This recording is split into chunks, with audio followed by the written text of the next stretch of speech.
অন্তর্বর্তীকালীন সরকারের প্রধান উপদেষ্টা অধ্যাপক ডক্টর মোহাম্মদ ইউনূস তার ভাষণে নির্বাচনের কোনো রোডম্যাপ না দেওয়ায় বিএনপি হতাশ হয়েছে বলে মন্তব্য করেছেন দলের মহাসচিব মির্জা ফখরুল ইসলাম আলমগীর।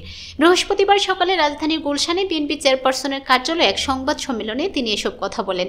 বিএনপি মহাসচিব বলেন, প্রধান উপদেষ্টা নির্বাচন নিয়ে সম্ভাব্য যে সময়সীমা দিয়েছেন এতে নির্বাচন নিয়ে ধোঁয়াশা তৈরি হয়েছে। শুধু তাই নয়, প্রধান উপদেষ্টার প্রেস পরে নির্বাচন নিয়ে যে বক্তব্য দিয়েছেন তা পরস্পর বিরোধী। তিনি আরও বলেন, নির্বাচন নিয়ে সরকার যে সময় নিচ্ছে বিএনপি সেটিকে যৌক্তিক মনে করে না। নির্বাচন কমিশন গঠন হয়েছে, এখন নির্বাচনের রোডম্যাপের কোনো বাধা দেখছে না বিএনপি।